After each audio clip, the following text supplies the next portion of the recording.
সৈয়দ আব্দুর রাজ্জাক নুরুল আইন জিলানী রহমতুল্লাহ আলী উনি প্রশ্ন করেন যে তালেবে হাকিকত যারা আছেন, অর্থাৎ যারা আল্লাহ পাককে পেতে চান, যারা আল্লাহ পাকের নৈকট্য চান, মারেফত চান, ওনাদের যত ইলম হাসিল করা দরকার তার মধ্যে সবচেয়ে গুরুত্বপূর্ণ কোনটা, অর্থাৎ কোন ইলম সবার আগে নেওয়া দরকার, তারপরে কোনটা দরকার, তারপরে কোনটা দরকার। আমরা কিন্তু এখন প্রায়োরিটি বেসড কাজ করার জন্য অনেকেই অনেক কোর্স করেন।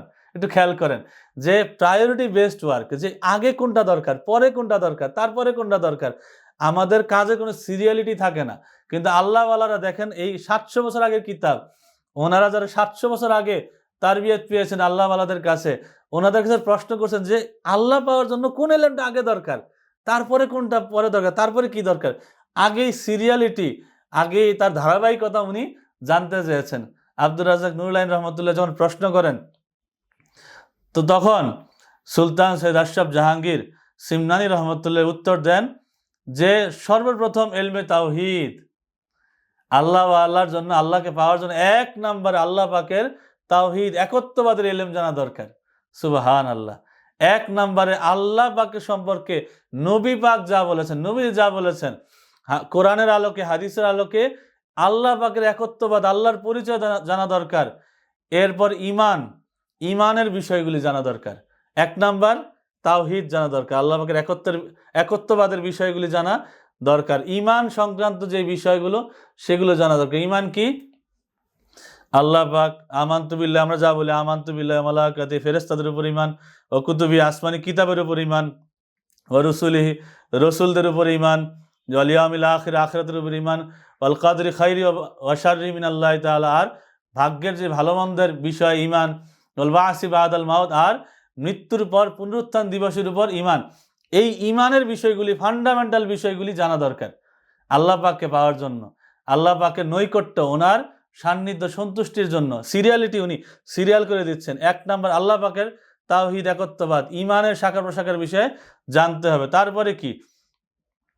তারপর যেই বিষয়টা জানা প্রত্যেকটা বান্দার উপরে আবশ্যক, তা হচ্ছে আকায়েদের সব বিষয় জেনে শরীয়তের বিষয় সম্পর্কে জানা। অর্থাৎ ইসলামের যেই বিধান, আল্লাহ এবং আল্লাহ রসুল যেই বিধানটা আমাদেরকে দিয়ে গেছেন, তার সম্পর্কে একটা সম্যক জ্ঞান হাসিল করা। যে কিভাবে ঈমান আনার পরে কিভাবে নামাজ পড়তে হবে, কিভাবে রোজা রাখতে হবে, কিভাবে হজ পালন করতে হবে, জাকাত দিতে হবে, দান সদকা করতে হবে, অন্যকে ইসলামের কাছে দাওয়াত দিতে হবে। অর্থাৎ শরীয়তের যত এলেম আছে এগুলি শিক্ষা করে, তারপরে অপরিহার্য। অতঃপর তরিকত হচ্ছে আল্লাহ পাককে পাওয়ার জন্য সূক্ষ্ম রাস্তা। শরীয়ত এর বাংলা অর্থ রাস্তা, তরিকতের বাংলা অর্থ রাস্তা। কিন্তু এই দুই রাস্তার মধ্যে কি পার্থক্য?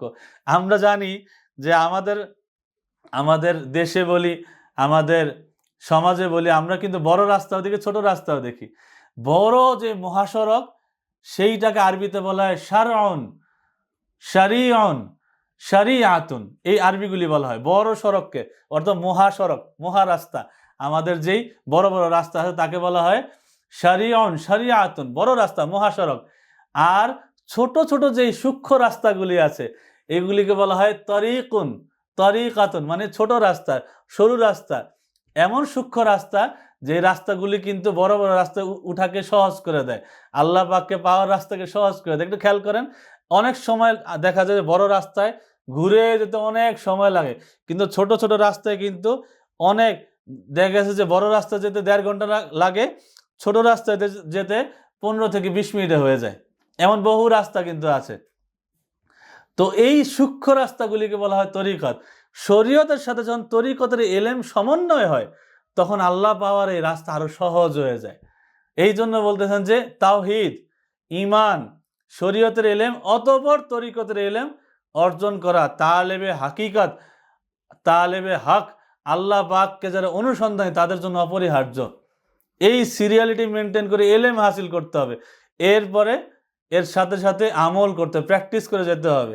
এমন না যে আমি সারা এলেম হাসিল করার পরে আমল করব, না না, যতটুকু এলেম হাসিল করেছি ততটুক থেকেই আমল শুরু করে দিতে হবে, তার কোনো বিকল্প নেই। যতটুকু শিখেছি তার থেকেই আমার আমলের জার্নি শুরু। অতঃপর ইবাদতের সমস্ত সূক্ষ্ম বিষয়গুলো জানা, সমস্ত দরবেশ আল্লাহওয়ালাদের জন্য ওয়াজিব, উনি বলতেছেন। এবং সেখানে উনি একটি হাদিসে পাক ইরশাদ করেন যে নবী পাক সাল্লাল্লাহু তাআলা আলাইহি ওয়াসাল্লাম ইরশাদ করেন, আদিবু সুম্মা ফাক্কিহু সুম্মা ইতাজিলু ওয়া আমালু। সুবহানাল্লাহ।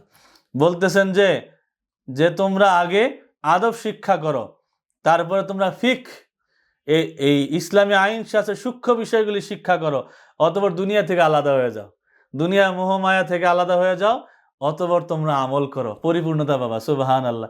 খেয়াল করেন এই হাদিসে পাক আমাদের জন্য কত উত্তম শিক্ষা, একটা ছোট্ট জায়গার মধ্যে আদব শিক্ষা, আদব, তারপরে ইসলামী আইন কানুন শিক্ষা, এরপরে দুনিয়ার মোহমায়া ত্যাগ করে আলাদা হয়ে যাওয়া, এরপরে আমল করা, তখন আমলের পরিপূর্ণতা পাওয়া যায়, আল্লাহ পাকের সান্নিধ্য পাওয়া যায়। সুবহানাল্লাহ। এই হাদিসে পাক থেকে আমরা ইনশাআল্লাহ সামনের দরজগুলি শুরু করব।